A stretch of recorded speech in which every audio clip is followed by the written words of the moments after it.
This is how you install TLG guards, formerly known as TLG mud flaps, onto a Porsche 911 Carrera. Starting with the front, as you notice, the mud flap has these tabs which are designed to fit between the liner and the actual fender. Now, you see this line dividing it, you kind of want to position it in between. So, bend the flap inside and it kind of wedges into the groove. So you can see this little edge here is situated in between this one and that one. Now, because of the awesome design of this TLG guard, which is barely noticeable, if you notice, you have the flexibility of adjusting it either up or down or in or out a little bit. Now, the lower you adjust it, the more protection you have. So just be sure you find a spot that you are most comfortable with. For me, I think this should work. Be sure to also check the alignment, because you can position them straight, you can position them so the bottom is tilted inwards, you can position them so the bottom sticks out. The alignment is completely up to you. Once you're happy with the alignment, take the two supplied screws and either turn the wheels, or in my case, I like to use this angled screwdriver, and you see there are two holes here. You want to drive the screws through these holes directly into the liner.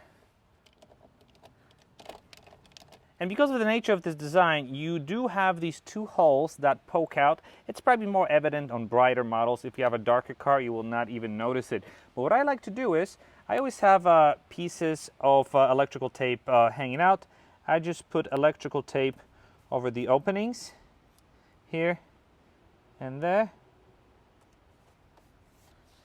And that does it. And this is what it looks like on the outside. Nice and easy.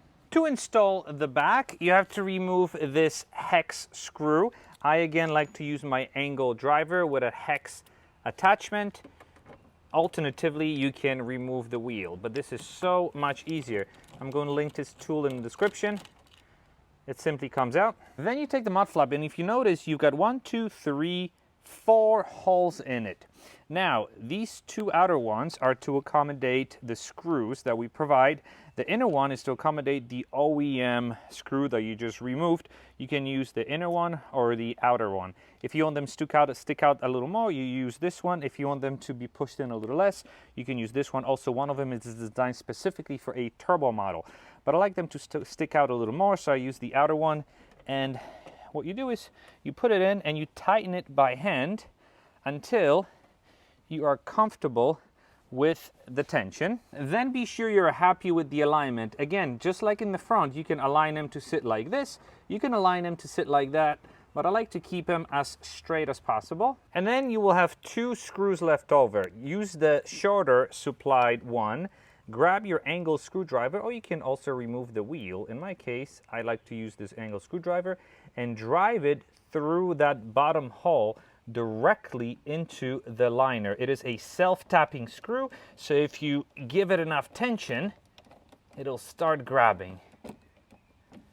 And the last step is optional in my book. You have an extra hole here to accommodate another screw that also comes with a spacer. Spacer design will vary, so this might not be the spacer you will receive, but essentially put a spacer in the back, drive the screw through the hole and through the spacer, and then, just like with the bottom one, drive this through the liner. But you may need a shorter bit. And it's done. If you do it right, you will have a set of TLG guards on your car that are barely visible, yet they'll protect those precious hips and fenders and bumpers from getting sandblasted. This is what it looks like in the back. These have been all season tested. They've also have been racetrack tested, and they are guaranteed to not fall off, assuming you installed them correctly. All the information about these mud flaps is linked down in the description of this video. If you have any questions or comments, leave them down below. Thank you very much for watching, and I'll be seeing you in the next video. Bye.